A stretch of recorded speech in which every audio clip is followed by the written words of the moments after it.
In this video lecture, we shall discuss Schrödinger time dependent equation. Schrödinger wave equations, both time dependent and time independent, are the pillars and backbone of quantum mechanics. It is a second order differential equation in space and first order differential equation in time. It's a linear equation because the operators involved in this equation are linear operators. The wave function of this differential equation is a solution of this equation. This wave function depends on both position and time. Schrödinger applied de Broglie relation and the sound wave equation to derive this equation. And of course, the framework of this equation has been taken from classical mechanics. That the total energy is the sum of kinetic energy and the potential energy terms. But in quantum mechanics, it is written in terms of operators as momentum operator and energy operator. With this introduction, we shall discuss the derivation of Schrödinger time dependent equation. In 1923, de Broglie suggested that all material particles should also possess a dual wave particle behavior.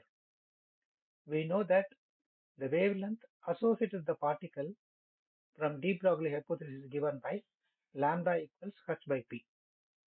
This is a picture of de Broglie.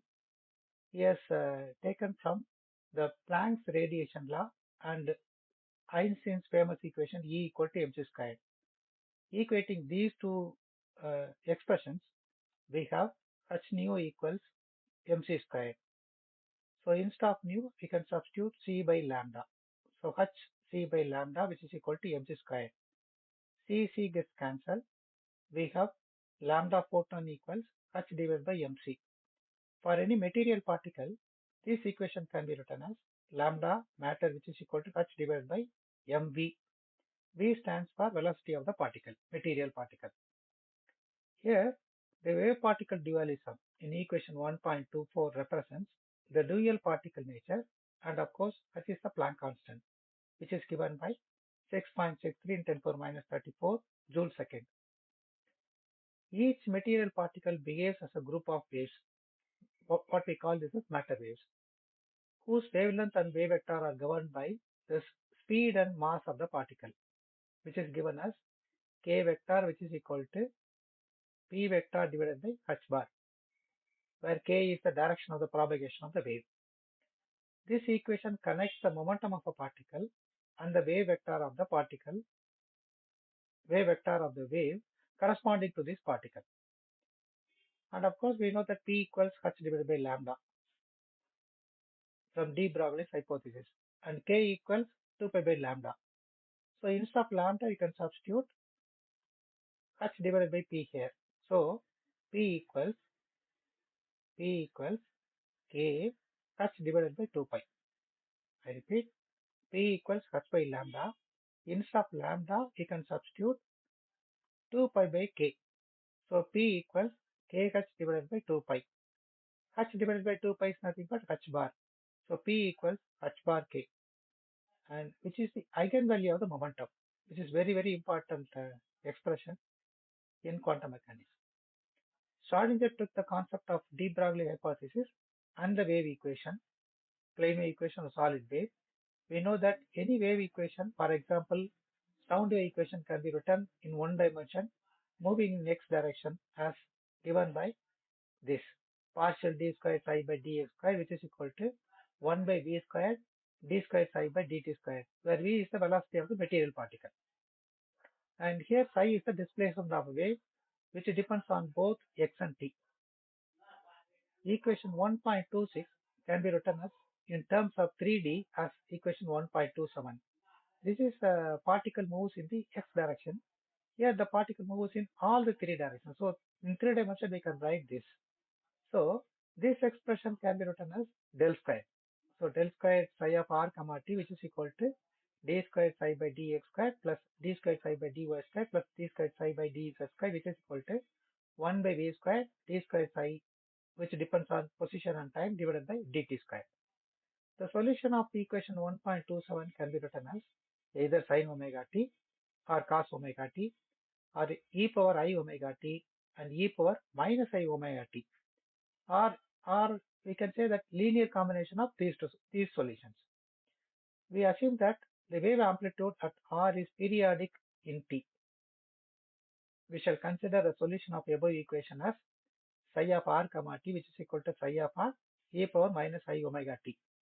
Here we are talking about linear combination. Linear means the operators which are involved in this equation, which we are going to discuss later, are linear. The dynamical variables are operators in quantum mechanics. These dynamical variables depends on x and p. So those dynamical variables which depends on x and p are called operators. All the transformations in quantum mechanics are linear. So here omega is the angular frequency. So e power I omega t in that equation is the phase factor. Psi of r is the amplitude of the wave, and of course omega equals 2 pi nu. We have this equation. You just differentiate this equation with respect to t. We'll get d psi by dt, which is equal to psi of r. Differentiating e power minus I omega t will give you minus I omega e power minus I omega t. Differentiating again, you will get this minus omega, the product again.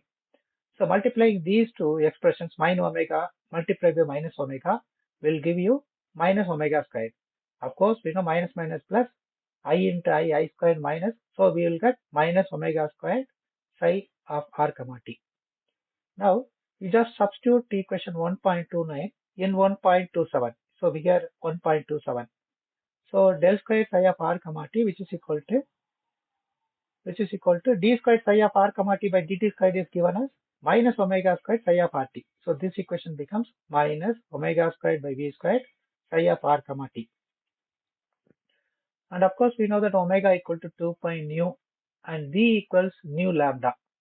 So this expression becomes del square psi of r comma t, which is equal to minus omega squared. Instead of omega squared, you can substitute 4 pi nu squared. So minus 4 pi squared nu squared divided by, instead of v squared, you can substitute nu squared lambda squared. So nu squared lambda squared.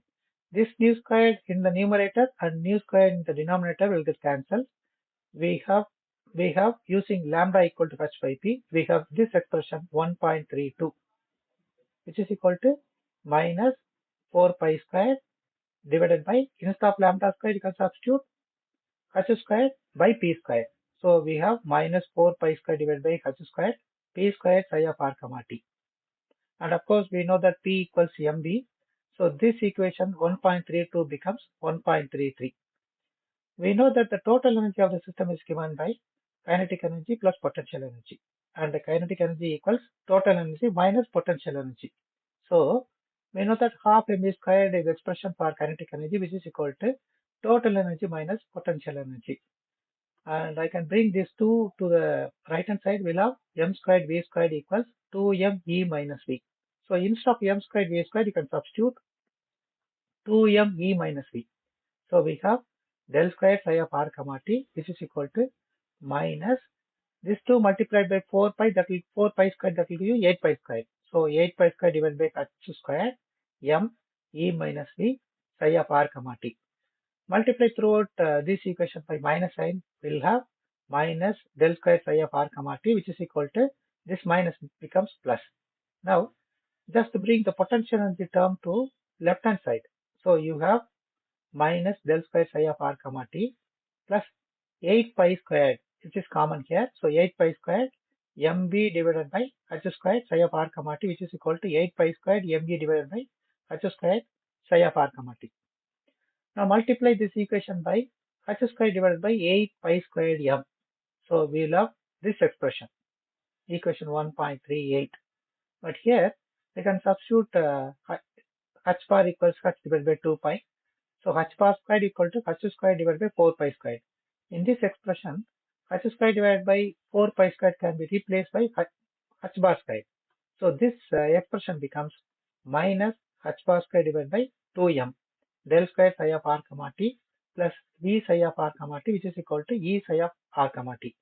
And this first term is known as kinetic energy, and the second term is known as the potential energy term, and the right hand side is nothing but your total energy.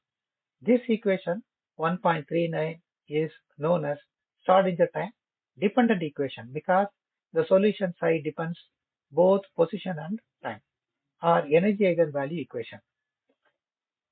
Now we know that the kinetic energy equal to half mv squared, which is equal to half multiplied divided by m will give you m squared v squared by m, which is equal to 1 by 2 p squared by 2m.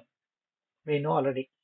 Here the p is the operator defined as minus IH cross del, so which is equal to minus IH cross partial d by dx. So p squared is nothing but minus IH cross del multiplied by minus IH cross del, which is equal to minus h bar squared del squared. So the first term in equation 1.39, so 1.39 is here, which represents the kinetic energy of the particle. Now let us obtain the expression for kinetic energy operator. So psi of r comma t, see psi of r comma t, which can be written as psi of r e power minus I omega t. So equation 1.39 becomes minus h bar square divided by 2m del square. Instead of psi of r comma t, substitute psi of r e power minus I omega t. So in this expression, so we have this equation 1.42. Now take right hand side of equation 1.42 and multiply and divide by minus I omega. So we have right hand side equation e psi of r e power minus I omega t. So multiply and divide by minus I omega, that will give you this expression. Now instead of minus I omega e power minus I omega t, I can write partial d by dt e power minus I omega t. So here e power minus I omega t, I'm going to differentiate. I will get minus I omega e power minus omega t. So instead of this expression minus I omega e power minus omega t, I can write this as partial d by dt e power minus I omega t. So this expression becomes e psi of r divided by minus I omega partial d by dt e power minus I omega t. Now multiply and divide by I. So dividing I is meaningless. So I'm going to multiply and divide by I will give you this expression. Now I squared becomes minus 1. Already one minus is there. So this will become plus. And I know that E equals h bar omega, which is the eigenvalue of the energy. So instead of E, you substitute h bar omega divided by omega. This omega and this omega get cancelled. We have h bar I psi of r partial d by dt e power minus I omega t. So therefore, left hand side already we have e psi of r e power minus I omega t, which is equal to I h bar d by dt e power minus I omega t psi of r. So instead of this expression, I can write this as E, which is the energy operator. So which is the energy operator. So E equals I h cross d by dt is nothing but energy operator. Already we know that the momentum operator is nothing but P equals minus I h cross del. So equation 1.42 becomes minus h bar square divided by 2m del square psi of r comma t plus v psi of r comma t, which is equal to E psi of r comma t. So this is known as time dependent Schrödinger equation. Of course, this equation has been written in terms of operators, energy operator and the momentum operator. So left hand side of equation 1.47 can be written as this left hand side, this equation. So kinetic energy plus potential energy is the total Hamiltonian. So this is Hamiltonian operator. So Hamiltonian operator operates on wave function, which is equal to energy with a wave function. As we discussed earlier, these two are the same. Suppose wave function, this wave function and the obtained wave function are the same. We call this as eigenfunction, where E is the energy eigenvalue, psi is the wave function, and H is the Hamiltonian operator. It is said to be an eigenfunction of the operator and gives the energy eigenvalue. Equation 1.49 is called as eigenvalue equation. Thank you, students.